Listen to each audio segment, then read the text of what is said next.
Olá, olá, senhoras e senhores, sejam muito bem-vindos à nova temporada do Lente Espírita. Um coração saudoso, com um coração aqui querendo essa interação com vocês, porque sinceramente, galera, esse momento, sinceramente, é um momento de reencontro com a gente mesmo. É um alimento para as nossas almas, é um alimento também para a gente refletir esse nosso dia a dia, para a gente seguir juntos e, como diz nossa amiga Rosália, de mãos dadas. E por que começar já falando de nossa amiga Rosália? Bem, estamos entrando na nossa fase nova do Lente Espírita e a gente vai ter aí algumas readaptações ao longo desse ano, né? Rosália está envolvida, gente, em 10 mil atividades ao mesmo tempo. Dentre elas, Rosália e eu estamos fazendo um doutorado. Estamos nessa loucura que é fazer o doutorado. Mas Rosália está numa reta diferente. Talvez lá na frente eu vou passar pela mesma reta dela. E ela está no mesmo processo agora de retomada das atividades presenciais da sua casa espírita.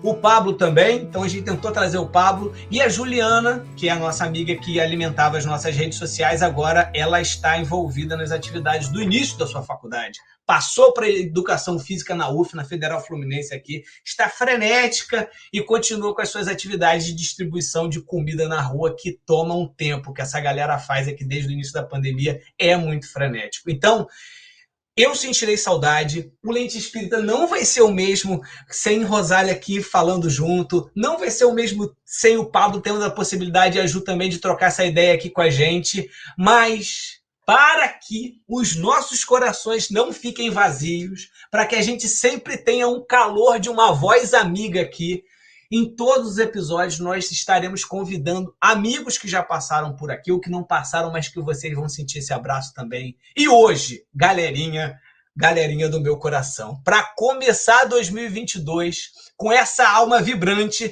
trouxemos alguém que só de ouvir a voz, certamente vocês vão reconhecer. Manifeste-se, ó espírito amigo! Oi, boys and girls, tudo bem com vocês? Espero que sim. Muito feliz de estar aqui no Lente Espírita. Eu sou muito fã do Lente, todo mundo sabe, né? Postei lá no final do ano, o Spotify faz lá a lista de mais ouvidos. Lente Espírita, primeiro lugar lá, tá bom, Gabriel? Mandei para minha mãe, falei, olha mãe, Carol... É sobre isso. Então, tô aqui muito feliz também, muito animada de estar aqui, que a gente vai trocar uma ideia super legal, com um super convidado, muito especial. Todos os convidados são muito especiais, mas esse é muito especial, assim, maravilhoso. Que o coração já faz tum-tum. Sim, sempre quis trocar ideia com esse cara. Ó, já dei a dica aí, já dei a dica. Mas, muito feliz de estar aqui. Obrigada aí, Gabriel, pelo convite. E quem será que tá aí com a gente, hein, Gabriel? Ah, galera, ó, já digo que o convite foi compartilhado. Rosália e Pablo, mandei lá no grupo, falei assim, não, Carol, não, com certeza, toco o barco, passei a pauta para eles e tal. Então, galera, Carol e eu vamos aqui hoje com vocês fazer um pedido de ajuda, que creio, amigo e amigo ouvinte, que também pode ser o seu. Esse podcast se iniciou nos primeiros meses da pandemia. Naquela época, resolvemos dar as mãos com vocês para fazer essa travessia. Vimos juntos, na verdade, né, a polarização se agravar, a indiferença frente ao número de mortes da pandemia, o agravamento das questões de saúde pública. Durante essa travessia, tivemos a oportunidade de colher muitos relatos de como o espiritismo, através de diversas formas, está agindo no coração dos espíritas. Isso aí. E assim, a gente tem recebido, né, alguns relatos por aí, variados, assim, e são relatos que eles parecem se repetir de pontos diferentes, assim, né? Por exemplo, eu tô aqui em São Paulo, então eu tenho os meus amigos aqui, jovens do movimento, que cresceram comigo, daqui de São Paulo. Gabriel tá lá no Rio de Janeiro, também tá ouvindo as mesmas coisas da galera daí, né? Que é o quê, né? Esse, vamos dizer assim, que a galera tá sentindo uma espiritualidade dar uma diminuída ali. A gente tá sentindo, né, a nossa fé ali ficar meio morna, parece que tá meio morocochô ali, Gabriel, é isso? É um morocochô, é. meio borocochô, então a gente sente que essa galera que se comunica com a gente e tudo mais, né? Estão relatando aí que tá perdendo assim um pouco dessa conexão com Deus, né? Então tá perdendo um pouco dessa coisa de se sentir conectado, de estar ali presente, sentindo aquela vibração maneira que a gente sentia. E isso é o que a gente quer trazer aqui hoje, né, Gabriel?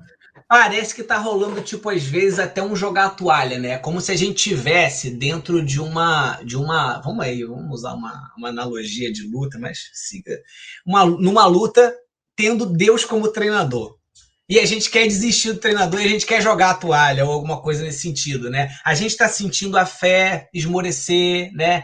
Nós atravessamos nosso segundo ano de pandemia que não parou de fazer vítimas. Quando começamos a flexibilizar o distanciamento social, o uso de máscara, e pensamos que podemos respirar novos, e pensávamos assim, nossa, agora a gente vai poder respirar novos ares aliviados, né? A gente observa a escalada de conflitos bélicos, né? Que não se restringem só à questão da Ucrânia. Nós temos o Iêmen, sem contar nos dados escandalosos que temos no Brasil de assassinatos da população negra e periférica, de mulheres vítimas de feminicídio, entre muitas outras coisas. Muitos corações, quando buscam as casas espíritas, por vezes a encontram imersas numa polarização que, longe de trazer consolo, estão muito mais preocupadas em dizer o que é certo e o que é errado. Isso às vezes dói. E é por isso, amigos e amigas, senhoras e senhores, boys and girls, que para colocar a lente espírita sobre essas questões, nada melhor do que nos perguntar: será que Jesus não falou desses dias? Será que ele não nos deu o norte quando a tempestade chegasse? Será que ele não disse que a nossa fé ia dar uma vacilada? Para nos ajudar a trazer Jesus para esse bate-papo maravilhoso de hoje aqui, quem vem aí? Mr. Gabriel. Nossa Senhora, meus amigos, quem vem aí já passou por aqui e deixou pérolas que até hoje a gente vai colhendo. É o nosso querido amigo Aloysio Elias, palestrante, estudioso do espiritismo, e talvez vocês conheçam ele do projeto Miudinho, o estudo minucioso das escrituras à luz da doutrina espírita, né? Tem um canal lá no YouTube, vira e mexe, eu cozinho com o Aloysio, escutando ele ali enquanto estou fazendo ali um ranguinho. Atualmente é professor na Universidade de Uberaba e suas atividades estão principalmente voltadas à história, cidadania, filosofia e história da educação. Aloysio Elias, meu querido amigo, seja muito bem-vindo mais uma vez ao Lente Espírita. Sem microfone. Aí entra esse tiozão que não sabe nem usar microfone. Esse povo toma uma água fluida que eu não sei o que ela tem, que eu nunca vi tanta energia num domingo de manhã assim na minha vida. E aí o tiozão Borocochô entra aqui para falar com a moçada e eles devem estar numa decepção danada. Fala esse cara aí. Que nada. É uma alegria, rapaz. Ó, você falando aí de tiozão, mas a gente que acompanha o Miudinho, a gente vê que é uma conversa assim que dá muito pra gente poder trocar ideia junto. E detalhe, né? Parece que você traz Jesus pra perto da gente. Isso é bom. Não, e a sensação, não sei vocês, mas sabe aquele meme Blowing Mind, assim, do cara explodindo a mente, assim? É isso, né? Quando a gente tem contato, a gente fala assim, gente, nunca parei pra pensar nisso. Meu Deus! E é essa sensação. Depois você anota esse negócio aí que você falou, Blowing Mind, como é que é? Você manda pra mim. Vou te mandar o meme. É bom ouvir um mineiro falando Blowing Mind. Blowing Mind? É bom, né? É bom. Blowing Mind. Pode não parecer, mas eu sou um youtuber. Viu, gente? E dos bons. Gente, obrigado pelo convite de vocês. Estou muito feliz de estar aqui com duas pessoas que eu admiro, né? O Gabriel eu já conhecia de mais tempo, a gente mantém contato. A Carol conhecia de fama, hoje eu estou conhecendo uma das meninas espíritas, né? Que coisa boa. Estou à disposição de vocês para a gente poder conversar aí sobre Jesus, falar com a moçada. Foi A minha porta de entrada no movimento espírita foi o trabalho com jovens, né? Fiquei 17 anos coordenando uma mocidade espírita, né? Aí eu já estava para casar, e a mulher falou assim: você não quer passar a bola, não? Deixar a moçada, né? Aquele momento a gente abrir caminhos, assim, né? Mas a conexão é sempre a mesma. Ó, já começou profetizando, hein? Não vou falar nada não, entendedores entenderão. Entendedores. Já começou profetizando. É isso, né? É isso. Vamos lá, Carol. Você toma as honras da casa. Vamos começar com as visitas. Então, bora lá. Então, para a gente começar esse papo aqui, a gente tem a primeira pergunta, né? Vamos lá, então. Então, bora. Então, falando aqui, primeira coisa aqui para a gente começar extraindo aqui todo o conhecimento desse mestre maravilhoso que está aqui com a gente, Aloísio. Gostaríamos muito de falar sobre o estado dessa nossa espiritualidade que tá, né, escorrendo por entre nossos dedos, esvaindo, não sei o que está acontecendo, mas antes seria muito importante contextualizar, né, esse tempo atual com as falas de Jesus no Evangelho. Esses acontecimentos que tá rolando agora, né, sério, eram para ter sido tão sinistros assim, tipo, acabamos de sair de uma pandemia, né? Ficamos aí 2 anos na pandemia. Aí saímos da pandemia, vacina, uhul! Toma uma guerra de presente para vocês, né? Então, assim, o negócio tá sinistro. Então, assim, era realmente para ter sido assim, tipo, sinistro desse tanto, Aloísio? Olha, gente, é muito importante a gente estudar história, viu? O negócio é que a cultura histórica, ela se tornou uma cultura meio que obsoleta, né?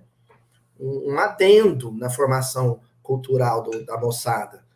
E não existe um apoio nem oficial em relação ao estudo da história. Porque quando você estuda a história, a gente começa a perceber que isso é cíclico, né? O que acontece é que a gente tem períodos de crise. Se fala muito, crise sanitária, crise humanitária. O que é a crise? A palavra crise vem do grego kri, um radical grego, kri, e é um radical que os gregos utilizavam em uma situação muito específica a princípio. Então, a gente está fazendo uma análise etimológica da palavra crise, da palavra critério, da palavra crítica, né? Todas elas vêm do mesmo radical grego, kri, que quer dizer separar. Então, quando um grego, por exemplo, ia fazer um garimpo na beira do rio, ele pegava lá com a sua bateia lá o fundo do rio e começava a separar o diamante, o grama de ouro, né, do cascalho. O cascalho você rejeita, o rejeito. O que tem valor você se apropria daquilo. Esse processo de separação, né, que as nossas mães, né, ou pelo menos as nossas avós fazem com feijão, catar feijão, né, tirar a pedra, a palha do feijão.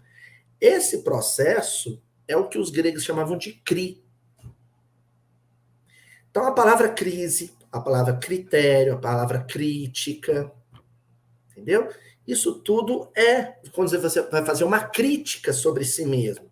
Você olha para si e avalia. Dos meus sentimentos, dos sentimentos que eu vivencio diariamente, qual que eu tenho que descartar, não é saudável para mim, e qual que eu tenho que fortalecer, robustecer, que é importante na formação do meu caráter. Quando a gente vai, por exemplo, discutir uma relação, namoro. O namoro está em crise. É necessário que se faça uma crítica. E para se fazer essa crítica é necessário um critério. Então você, seu namorado, você, seu namorado, sempre fala assim, olha, dos nossos hábitos, costumes diários no nosso namoro, o que não está legal e o que a gente tem que fortalecer? O que a gente tem que descartar, separar? O negócio é que a gente não faz isso muito espontaneamente, sabe, Carol? Gabriel, a gente precisa de um bom motivo. Então, Deus ou permite que os nossos erros se avolumem e criem uma situação extrema, na questão da relação com o meio ambiente, na questão das relações entre os países, na questão da relação entre as famílias. E quando o corpo vai transbordar, ou seja, quando a gente começa a sentir o impacto das más escolhas ou da presença dos entulhos psíquicos, dos entulhos de preconceito, de maus hábitos sociais, a gente se vê convidado pela circunstância a fazer a crítica. Entendeu? Fazer a crítica do momento, a fazer a crítica da sociedade, a fazer a crítica dos nossos hábitos. E isso foi cíclico na humanidade, sempre aconteceu. Há muitos momentos na história da humanidade em que processos de crise geral, generalizada, né? Aí você pega lá o ano, o que é o que marca o quadripartismo histórico, né? Aí a mudança da Idade Antiga para medieval, para moderna, isso aí é meio furado. Hoje há uma série de críticas a se fazer esse sistema, mas só para a gente ilustrar que sempre foi necessário fazer essa divisão. Fatos, eventos marcam momentos de crise. E momentos de crise são momentos em que a gente supera algumas deficiências e avança em alguns momentos. Estamos vivendo mais um momento de crise. Não é nada apocalíptico, não é o fim do mundo. É mais um momento crítico da nossa história. E, cara, eu fico pensando assim, né? Quando você começou a falar assim, eu já comecei a botar a cabeça lá em 1917, 1916, né? Isso. Que a gente estava ali num momento de guerra, também teve a gripe espanhola, né? Exato. E fazendo essa relação. Mas uma coisa assim, Luiz, assim, a gente vai progredindo, né? O mundo progride assim como moralmente vai progredindo os seres que habitam, vamos ver lá na Gênesis e tal. E aí vem aquela ideia assim, né? Porque o contexto que a gente está vivendo, ele é muito específico, né? Porque a gente está num momento onde a gente está tendo a possibilidade de refletir sobre tantas coisas importantes de entender assim, cara, racismo é um fato. Se a gente, assim, tem galeras querendo voltar com atitudes racistas, ou pelo menos difundir atitudes racistas, tem que ter um basta, né? Isso valendo para uma série de outros pensamentos, né? Insistir na violência, por exemplo, né? Insistir, por exemplo, em tentar colocar que as pessoas não têm direito de ter uma sexualidade diferente daquela que a gente acha que é o ideal, e por aí vai. Então, assim, a pergunta que fica é que, tipo assim, vivendo essa crise de hoje, eu imaginaria que a gente tivesse estaríamos passando por essa crise diferente, de uma maneira diferente em 1917, né? Com algum subsídio moral para pelo menos não ser tão grave, tão dolorido, né? Tão machucado, não sei dizer assim. O que você considera que seria a nossa criptonita, que seria o nosso ponto fraco que está fazendo com que nós, como humanidade, né? Em uma parte significativa dessa humanidade, não tem como generalizar, mas qual é a criptonita que faz ainda com que muitos queiram ficar arraigados nesses hábitos que nós já superamos, de certa forma, como sociedade, né? A gente tem leis hoje que falam que racismo é crime, a gente tem leis que falam que homofobia é crime, a gente tem leis que nos incentivam, inclusive, a não insistir na violência, inclusive a não fazer guerras, e se fizer guerras, tem leis para a própria guerra, e a gente desobedece as leis que existem para a guerra, por exemplo. Qual é a nossa criptonita? É interessante que tem uma pergunta dentro da sua pergunta, assim, que basicamente você disse que foram várias crises, mas essa é pior, não é? Ficou essa sensação, né? Essa é pior, vai. Bom, a primeira resposta bombástica essa é a pior crise que a humanidade passa. Pelo seguinte, Gabriel, e é muito importante que os grupos de jovens espíritas, os grupos de estudo em geral, revisitem uma conceituação kardeciana que é interpretada de forma muito rasa, sabe? Muito superficial. Que é a questão da divisão evolutiva, né? Entre mundos primitivos, mundos de provas e expiação, mundos de regeneração e mundos ditosos ou felizes.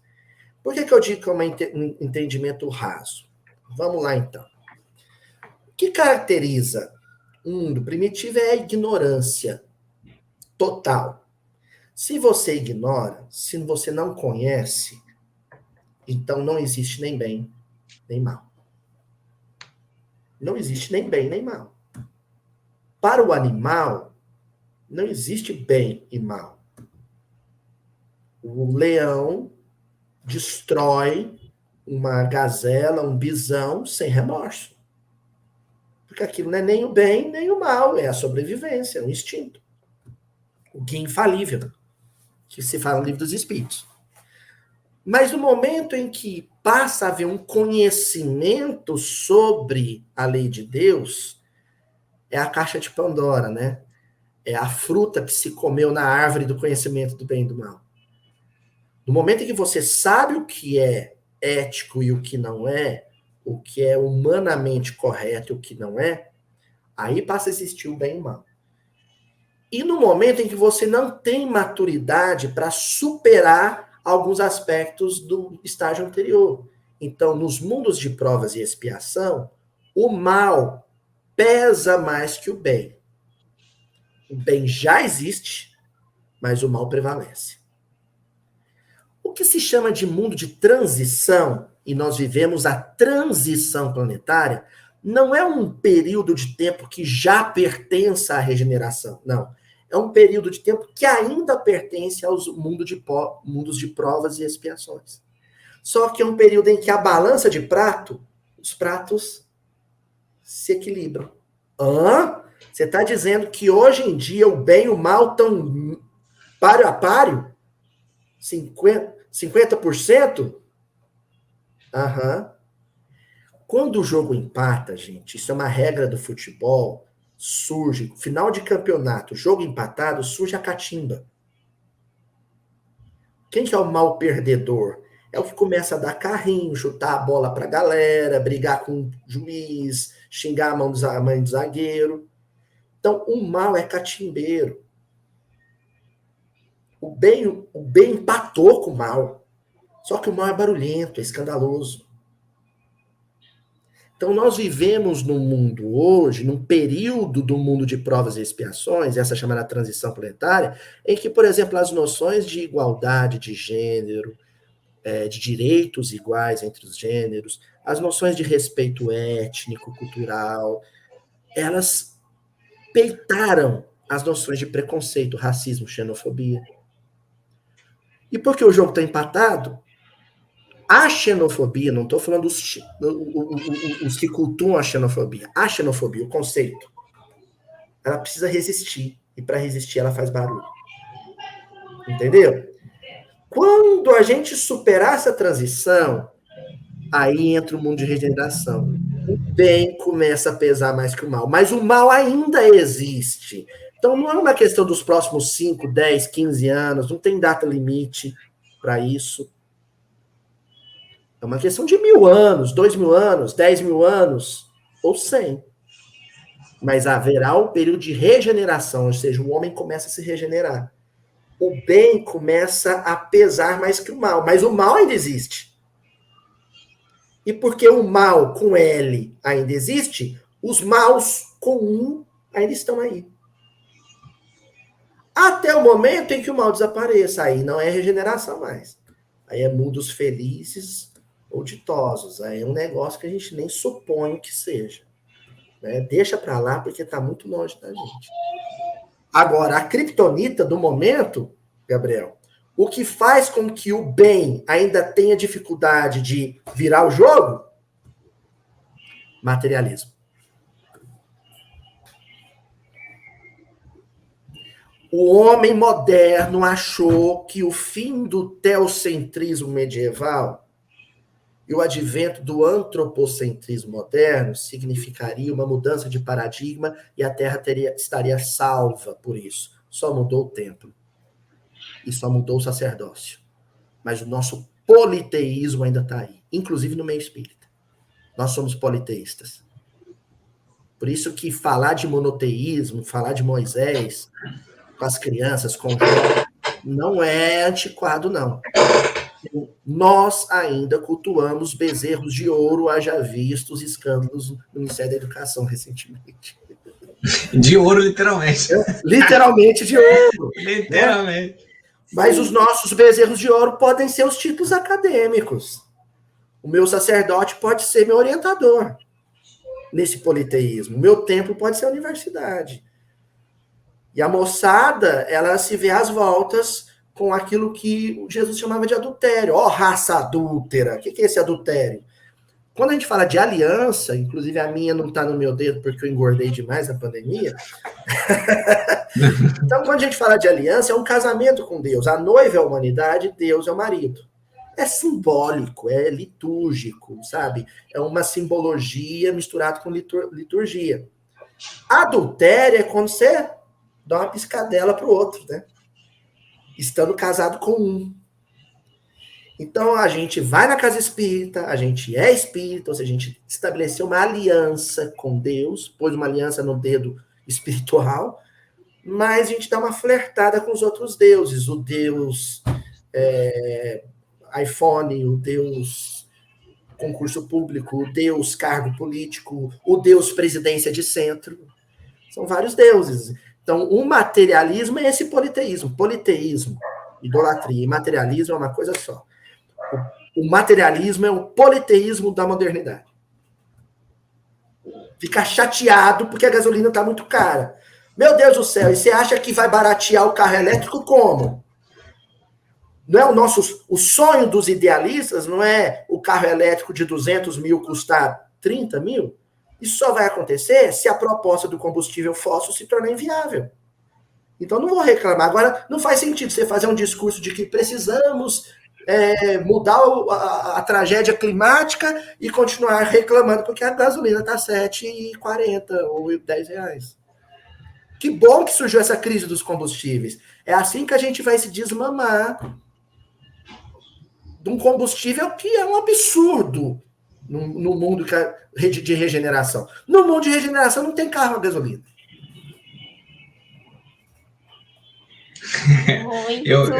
Por isso que eu estou começando a procurar emprego. Eu estou procurando emprego, estou tentando diversificar, mas a gente está na caminhada. Mas enfim, né? Muito bom, Aloysio. E assim, agora sim, vamos para essa tal da fé, né? A gente falou, você comentou aí bastante aí a questão dos mundos e tudo mais, né? E aí, a gente vê que não é fácil. A gente tá nesse momento, né? Nessa turbulência.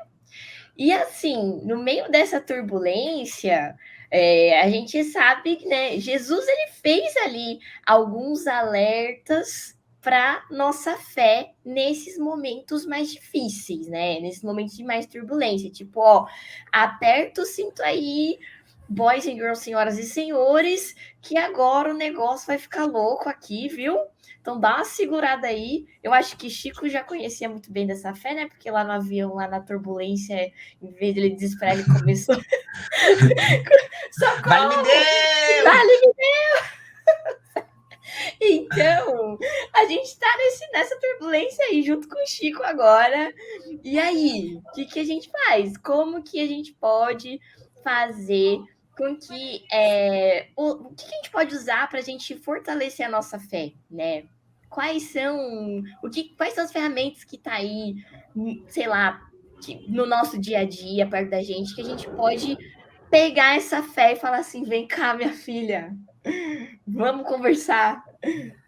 Ó, o sentimento mais primevo, mais primitivo que a gente ainda tem que conviver com ele, um sentimento é um sentimento que pertence ainda ao período dos mundos primitivos. É o medo. O medo, ele está na base do instinto de conservação. O medo num cachorro acuado por lobos, e se ele mostra os dentes, se ele rosna, e se ele saliva, é natural, porque é num cão. Agora, o medo numa categoria evolutiva, então são os estudos sobre a evolução, né, maravilhosos. quando você pensa na categoria humana, o medo, ele, em muitas ocasiões, ele se torna paralisante da nossa humanidade. Ele deixa de ser só um aliado na lei de conservação e se torna um entrave evolutivo, uma barreira, ele te limita, entendeu? Então, quando Jesus, a gente comentava antes, até mandei para vocês, né, o Mateus 24, os versículos 12 e 13, sermão profético, hein? Jesus falando sobre os nossos dias, naqueles dias. Então, Jesus diz assim, e por se multiplicar a iniquidade, o amor de muitos se esfriará. Ele está falando desse medo. Entendeu? Medo de quê? Medo de perder. Medo de perder. Na verdade, o que a moçada tem é medo de perder. Perder a liberdade. Você não tem medo de morrer com a pandemia. Não tem. Você tem medo do que você vai ter que fazer ou adotar para não morrer na pandemia. Entendeu? Para você não matar quem você ama ou não desencarnar precocemente da pandemia, eu vou ter que sossegar em casa. Vou ter que fazer uma coisa que antes eu não precisava fazer. Que é conviver mais de perto com meu pai e com a minha mãe, que são difíceis. Conviver com a minha avó, que mora lá em casa e que é complicada. Entendeu? Então, o grande problema da pandemia é que, para muitos jovens, o lar é uma espécie de hotel, sem em casa para dormir. A pandemia te obrigou a conviver entre a sua videoaula e a novela no último volume da sua mãe. Entendeu? Te obrigou a conviver com um espaço mais desafiador quando o assunto é convívio, família. Então, olha só, o que foi o peso da pandemia? Não foi um peso infectológico, foi um peso sociológico. A pandemia foi mais que um drama sanitário, foi um drama familiar, psicológico, né? Aí vem a guerra. Olha só que coisa louca, né? Aí o meu pai, ele é um produtor rural, meu pai tem uma fazenda de trigo aqui no sul do país. A Ucrânia não vai poder mais exportar trigo, nem a Rússia no momento, por causa dos embargos, e o Brasil vai rachar de vender trigo para a região, Brasil, Argentina, vai rachar de vender trigo. Vai poder pôr o preço lá em cima. Meu pai vai ganhar mais dinheiro, vai trocar meu carro. Tá vendo? A guerra, para mim, não é um negócio tão negativo, né? Agora, também tem o rapaz que o pai é motorista de aplicativo e que, por conta da guerra, o embargo econômico, o petróleo sobe e ele não está conseguindo manter a atividade dele como motorista de aplicativo por causa do preço do combustível. A crise é para quem? Para quem estiver perdendo. Para quem estiver abrindo mão de conforto, abrindo mão de livre-arbítrio, de liberdade, quem estiver abrindo mão da saúde. A crise climática, ela só existe em Petrópolis, para muita gente. Né? A crise climática só existe em Petrópolis. Aqui em Uberaba, de repente, não existe a crise climática ainda. Então, o que está acontecendo, Carol? Por que a fé de muitos se esfriou? Por que a noção de fé se abalou? Porque é uma turbulência, e na turbulência, você sabe que existe 50% de chance de você pisar no chão com um pouso tranquilo ou 50% de você pisar no chão com uma queda. É um ou outro. Que eu vou para o chão, eu vou. De um jeito ou de outro. Aí é que entra a questão da fé. Fé não é confiança. Fé não é crença. Crença, confiança é outra coisa. Fé, a gente, de novo, tem que ir na origem etimológica, tem que ir lá no emuná hebraico, tem que ir lá no fides latino, no prisques ou pistes grego, que quer dizer fidelidade. Ser fiel a um compromisso.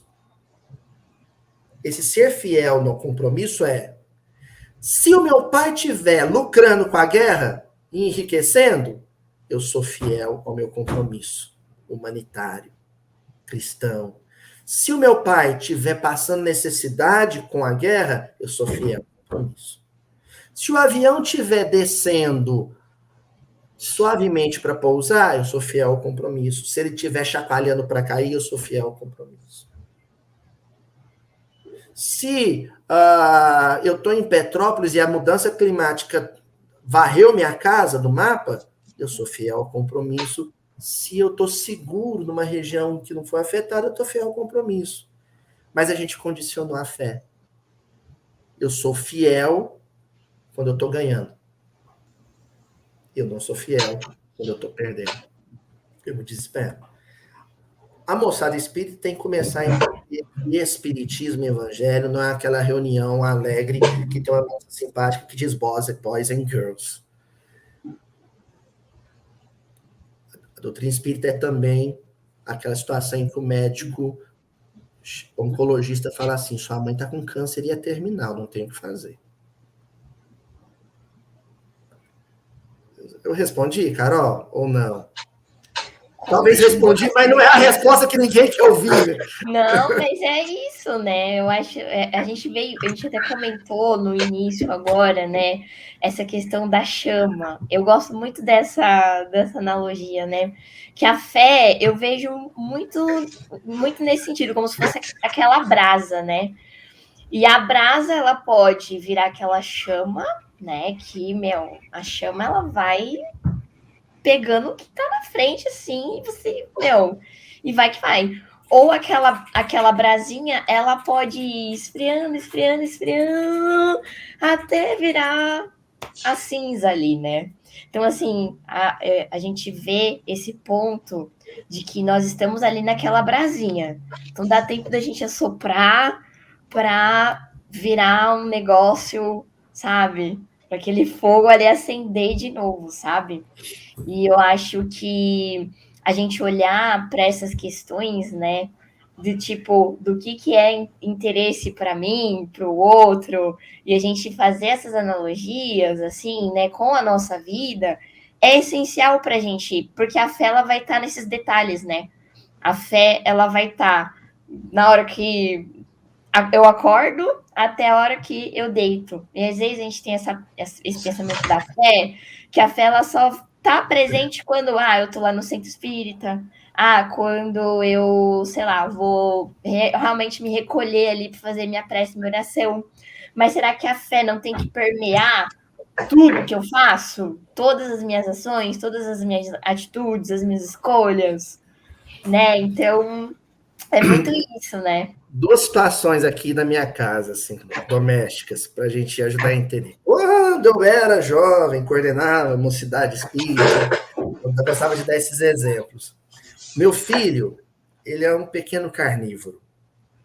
Para mostrar que nesse lance de crianças índico, o meu não está no meio desse treino. É pequena.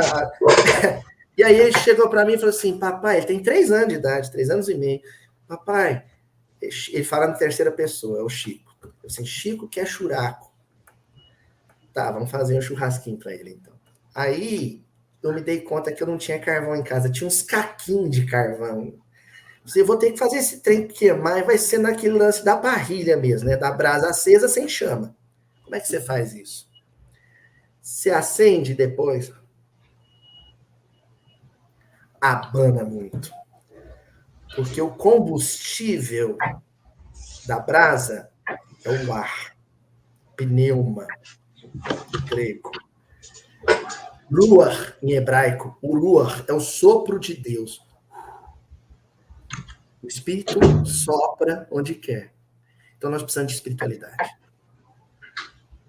Que vai manter a chama. O Emmanuel, no livro Nosso Lar, ele faz o prefácio, né? Todos os prefácios são do Emmanuel, da obra do André Luiz. O Nosso Lar, ele tem no prefácio, o Emmanuel encerra dizendo assim, porque precisamos de espiritualismo, precisamos de espiritismo, porém muito mais de espiritualidade. Espiritualismo é a crença da imortalidade da alma. Todas as religiões acreditam nisso. Todas as religiões são espiritualistas.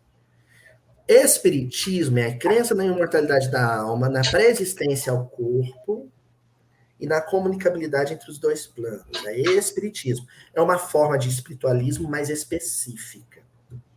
Agora, espiritualidade é o culto ao espírito. Se o drama é, os meninos não estão indo na mocidade, vão, mas ficam desinteressados, pararam de ler livro espírita, isso é um drama espiritualista e espírita. A pergunta é, como é que está a espiritualidade dele? Porque, de repente, um concurso público, uma faculdade que ele passou, vai fazer com que ele afaste do centro, do templo.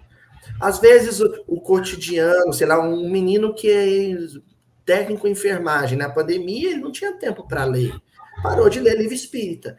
Mas, às vezes, a espiritualidade, ou seja, o culto aos valores do espírito, as coisas do espírito, tá ok.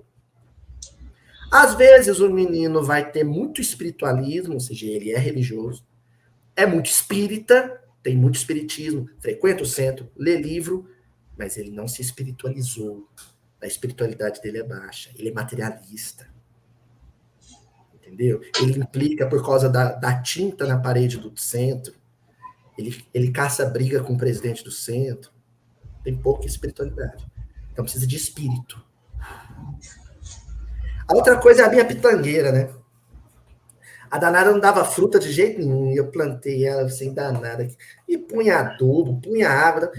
Aí eu tava lendo Guimarães Rosa, que eu amo, né? Relendo o Grande Sertão Veredas, aí uma frase linda do Riobaldo, né? Tosou-se, floreou-se. Fui lá no amigo Google, no amigo YouTube, tosa, poda de pitangueira. É assim? Cortei, ficou só os esqueletinhos. Menina, você vê o tanto de flor, vai dar pitanga. Olha aí. Nossa. Então, às vezes, o que os nossos jovens estão precisando é de menos. Menos Lollapalooza, sabe? Menos. Meu pai não teve dinheiro para me dar, ou então eu não consegui comprar o ingresso do Lollapalooza, não fui. Tosa. Eu era muito saudável, me deu uma crise na coluna, não consigo mais ir para academia, puxar ferro. Tosa. Estudei o ano inteiro para entrar na medicina, não passei em faculdade nenhuma. Tosa. Tosou-se, floreou-se. É dessas restrições, desses processos de poda, ou seja, quando o nosso querer, nosso desejo é tolhido, é podado, que a gente vai florescer novamente. E é uma questão que quando a gente, parece assim, quando você fala, quando a gente educa, quando a gente tosa aquilo que a gente tem necessidade, a gente pode atender esses desejos com mais responsabilidade espiritual, né? Então, por exemplo, ir ao Lollapalooza, mas ir ao Lollapalooza com outro estado. E insistir em medicina, mas insistir em medicina em outro estado, porque em alguns pontos eu consegui ser tosado, eu consegui ser educado para poder vivenciar essas experiências de desafio, né? Trocou a lente, né? Lente espírita. Você mudou a lente. Agora por isso que eu enxergava mal. Fui no oftalmo, ele fez lá e nova lente, troquei a lente. Aí eu enxergo diferente. Aí eu vou olhar para o festival jovem, eu vou olhar para a medicina, eu vou olhar para a academia com outro olhar, mais espiritualizado. É uma coisa que eu queria te perguntar agora, Luiz, assim, eu sei que você é fã desse tema, porque eu também eu sou, e quando eu vou pesquisar, sempre aparece sua carinha ali, e eu vou trocando minhas ideias ali com você na minha mente, né? Que é o seguinte, cara, a gente está falando sobre a questão, sobre o lugar da nossa fé, a necessidade de acender essa chama da fé. E aí, a gente falou sobre a criptonita. E uma das coisas que eu queria entrar no assunto da criptonita e sobre a chama é o seguinte. Existem aí as duas asas que o Emmanuel fala, né? Ele fala do sentimento e ele fala da sabedoria, e ele vai falar que no núcleo acanhado das nossas evoluções, lá no livro Consolador, se não me engano, questão 204, ele vai dizer sobre adiantamento intelectual e adiantamento moral. Onde que está a brasa que a gente precisa, né? E qual o papel do intelecto nisso? Porque o Emmanuel vai colocar exatamente nesse livro, na questão 120, que é nesse descompasso do intelecto e do sentimento, né, da razão e do sentimento, que a gente como humanidade, a gente toma os nossos tombos. Na sua leitura, né, como é que esse papel do intelecto, da razão e do sentimento, ele entra no papel da fé? Porque, às vezes, na minha leitura, parece que a gente vai estudando e entendendo, fazendo várias leituras de mundo intelectuais, parece que isso parece para mim, às vezes, que isso esfria a minha fé.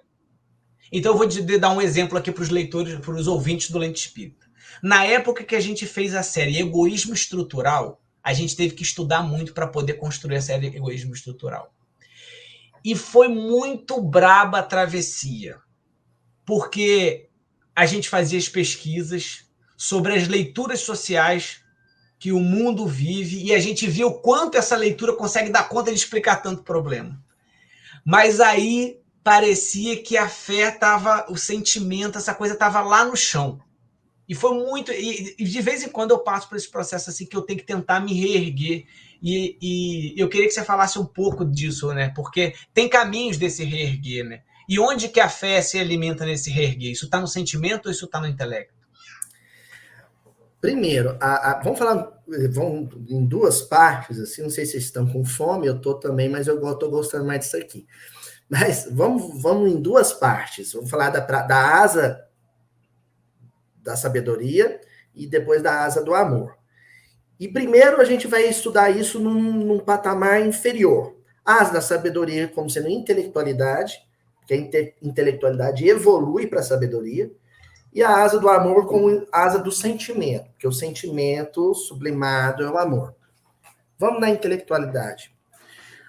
A nossa formação cultural, intelectual, ela é deficiente na modernidade. O enciclopedismo moderno foi substituído pela especialização. Então, até Kardec, a gente vamos dizer assim, que o Kardec era um homem do século XVIII vivendo no século XIX. Porque o enciclopedismo é próprio do século XVIII. No século XIX começa a especialização. O que é isso, Aloysio? É errado falar que Kardec era um pedagogo. Ele não era um pedagogo, ele era um filósofo de formação. Quando você fala do Kardec pedagogo, você está falando do ofício dele. O que ele fazia para comer. Ele era professor, pedagogo. Né? Agora, a formação acadêmica dele era a filosofia. Então, ele tinha uma visão enciclopedista, ele era poliglota, ele falava várias línguas, conhecia astronomia, conhecia história e tal, porque a filosofia abraçava isso tudo. O homem do século XX é aquele que vai se especializar. E com isso, a estrutura pedagógica das escolas, ela se torna especializada também. Agora é que a coisa está mudando um pouco. Enfim, eu quero chegar no jovem de hoje e dizer o seguinte, o nosso jovem, ele conhece muito sobre um assunto. Só que ele é um jovem que conhece muito sobre um assunto, achando que o fato dele conhecer muito daquele assunto lhe permite falar de todos. Lembrou Sócrates. Entendeu? Então, ele acha isso. Ele acha que aquele conhecimento limitado, exíguo, pequeno, mas profundo, sobre uma coisa só, e habilita a falar de tudo. É onde o cara que é um grande youtuber vai se meter a falar sobre o partido nazista e se dá mal. Ele entende muito sobre plataforma de vídeo da internet. Sabe tudo disso. O menino é um menino que é médico, está formando em medicina, está no 5º ano de medicina, eu falo menino, porque eu tô tiozão mesmo. E aí ele acha que isso lhe permite falar sobre relações de gênero. Emitir opinião. Porque a gente tem uma grande tribuna. É a ágora do tempo moderno, né? Paulo subia num caixote e pregava o evangelho na ágora. Hoje a nossa ágora é a rede social. Qualquer um sobe e emite opinião. Entendeu? Por causa desse intelectualismo, desse conhecimento. Aí a gente tem toda a ferramenta para voltar a ter um conhecimento enciclopédico. No movimento espírita é a mesma coisa. Mesma coisa, entendeu? O que é esse conhecimento enciclopédico? É você estudar sociologia vastamente, você estudar psicologia vastamente, história vastamente, evangelho vastamente, e aí vai estudar religião, você não conhecer só espiritismo, conhecer o hinduísmo, conhecer o catolicismo, vastamente. Agora, para você se dedicar à cultura, à leitura, para você ter um conhecimento enciclopédia, ou seja, saber pelo menos um pouco, mas de muita coisa, igual era Kardec, isso exige que você tenha uma disciplina de tempo. E o nosso tempo é mal administrado à beça. E até isso daí, só para fazer uma pergunta, enquanto no meio do seu raciocínio. No caso, assim, saber de tudo do que é possível e também aquele papel de, assim, ter a humildade de, se eu não for em tudo, tudo não me compete, né? Como você passa a conhecer muito de tudo, você começa a entender que muito não é tudo. Você não conhece tudo de tudo. Você conhece muito ou pouco de tudo. Entendeu a diferença, Gabriel? A ponto de você não poder fazer um julgamento leviano, né? Pô, cara, eu sei alguma coisa sobre o nazismo. Exatamente. Cara, eu não posso falar dessa parada, né? Eu sei alguma coisa do evangelho, eu não vou chegar e falar isso aí. que as traduções estão erradas, né? Então, essa asa nossa da sabedoria, que o pessoal fala assim, o ser humano, no movimento espírita, se fala muito assim, o ser humano desenvolveu muita asa da sabedoria e pouca do amor. Não desenvolve nem asa de sabedoria, não é, ainda é uma asa da intelectualidade. Porque sabedoria é outra coisa. Começa por aí. Aí você vai para outra asa, do sentimento. Aí lascou. Porque a nossa noção de... Primeiro que a nossa perspectiva de próximo ainda carece muito de estudo sobre a parábola do bom samaritano, que é a pergunta que Jesus faz para o jovem doutor. Quem é seu próximo? Para muito jovem espírita, o seu próximo é os meninos da mocidade. E da mocidade dele. Se vai num encontro de jovens que reúnem várias mocidades, já pinta um estranhamento. O jovem da Igreja Católica, para ele, não é próximo. O jovem materialista, o jovem que não tem religião, para ele não é próximo. Então, a ideia de próximo precisa se ampliar. Próximo é, inclusive, o malfeitor. É, inclusive, o cara que matou criança. Aí complica. Porque aí a gente percebe que, na verdade, a gente ainda está no clima da barganha afetiva. Eu amo quem me ama. Né? Aquela coisa do Saint-Exupéry, né? Cativa-me vem de cativeira, escravidão. É quando você escraviza o outro ao seu sentimento. Eu te dou amor, você me dá amor. Então, nosso sentimento ainda precisa amadurecer muito também.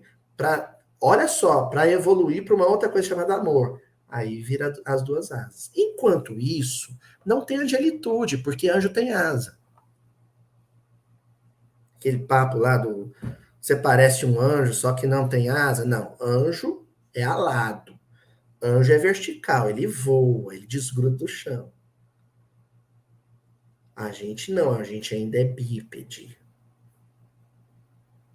E alguns têm ainda uma atitude reptiliana, ainda se rastejam. Com a barriga no chão. Tamanho grau de materialismo.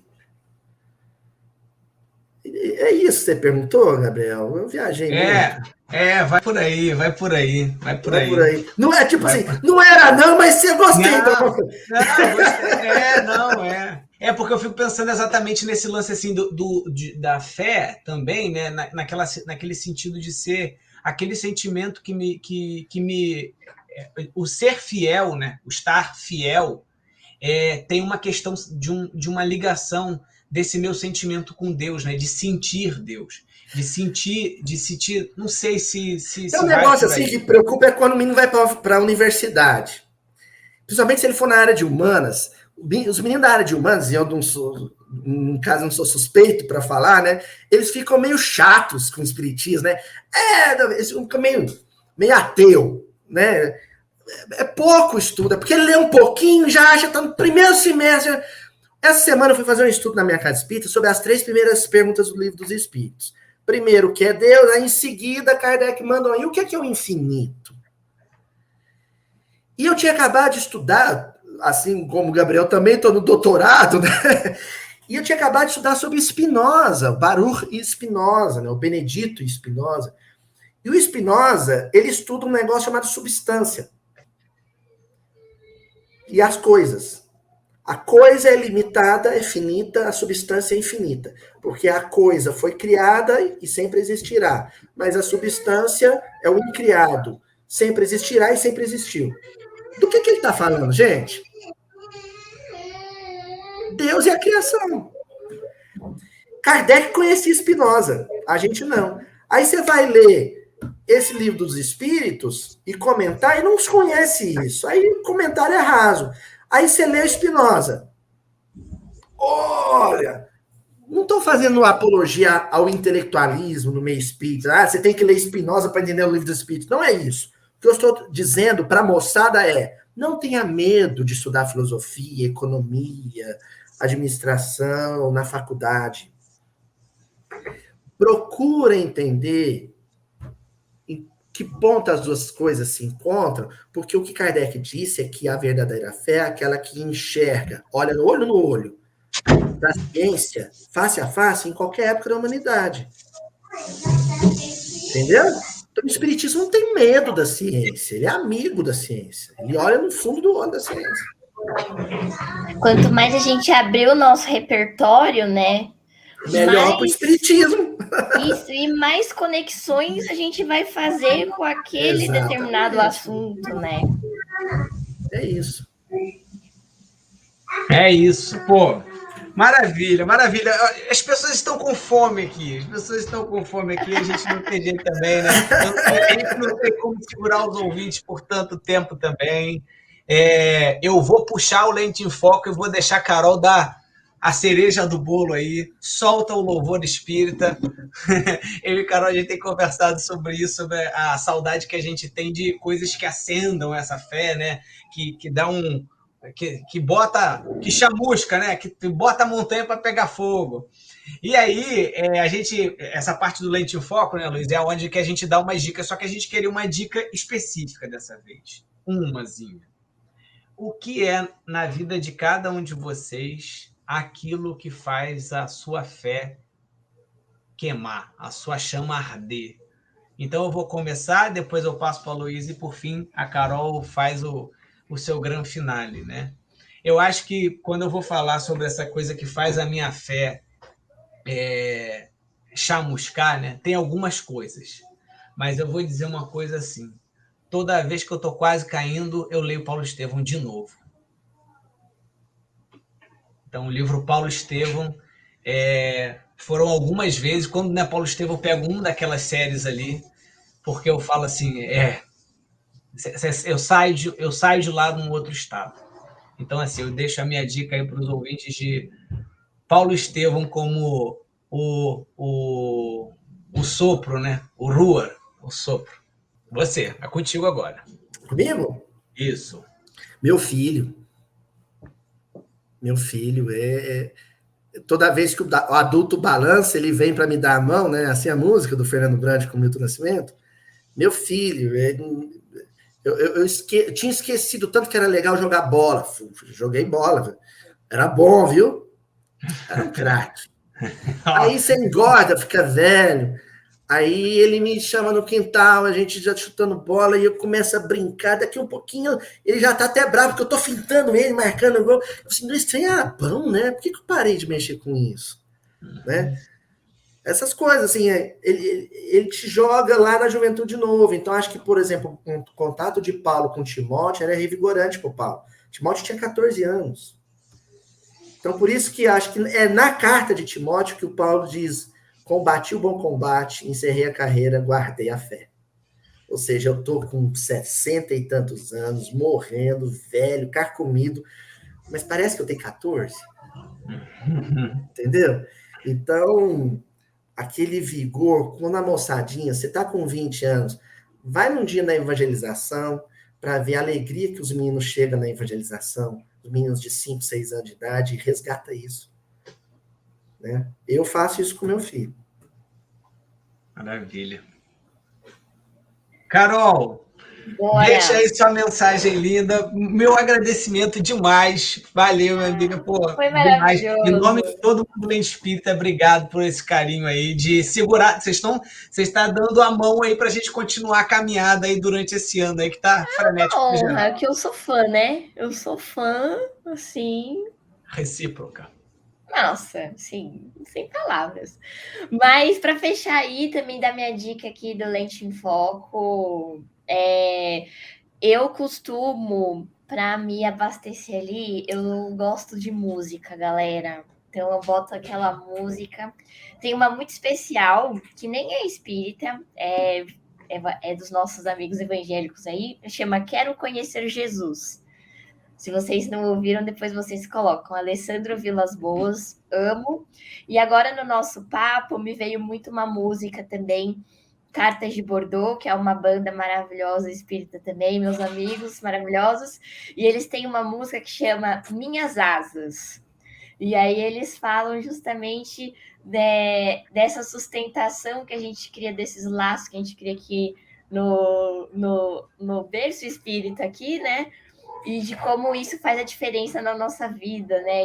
E você lembrar desses momentos, né? Eu tenho certeza que todo mundo aqui que está ouvindo Lente, até e todos vocês aí, vocês já passaram por algum momento, né, de fé muito grande. Pode ter sido um evento, uma palestra que você viu, uma música que você escutou, algum momento, alguma participação aí no evento de juventude, mocidade, congressos, não sei. Mas teve algum momento ali que seu coração, você falou assim, caraca, meu coração tá em chamas agora. E eu estou sentindo meu coração em chamas agora, tá, galera? Agradeço vocês por isso também, porque, ó, eu tô arrepiadinha aqui, ó, porque realmente quando a gente se junta nessa vibe para trocar essa ideia, para falar das coisas do nosso coração, né? Falar de Jesus, falar desse amor, falar dessa força criadora maravilhosa que é Deus. E com amigos tão queridos, a nossa chama, ela se, né? Ela se inflama ali, né? Então, isso é maravilhoso. Então, acho que a gente relembrar desses momentos, se a gente fecha os olhos ali, a gente consegue pelo menos, se teletransportar ali para algum lugar que a gente consegue ter esse contato de novo, sabe? E a gente buscar algumas ferramentas no nosso dia, como uma música, um livro, como o Gabriel falou, a nossa própria família, como a Luísa colocou. A gente buscar essas ferramentas no nosso dia faz a nossa chama acender de novo, né? E é isso, eu agradeço demais, foi maravilhoso esse papo aqui, admiro demais aqui a Luísio, lá no Mildinho, né? Quem não conhece, corre no YouTube e bota lá, Mildinho, vai aparecer lá. Vai aparecer. E Lente, assim, sem palavras, sou fãzaça sempre, e é nóis, tamo junto. É nóis, Carol, valeu, Luiz. E galera, se ficar brabo, agarra na mão de quem tá do lado. Manda mensagem pra gente, vamos junto, não deixa a peteca cair. Então fica a mensagem aqui que a Luiz deixou no final, que é a passagem lá de Mateus, capítulo 24, item 12 e 13. E por se multiplicar a iniquidade, o amor de muitos esfriará. Não vai esfriar, tamo junto, não vai esfriar. Garra na nossa mão e vamos geral, junto. Um abraço, galera, valeu!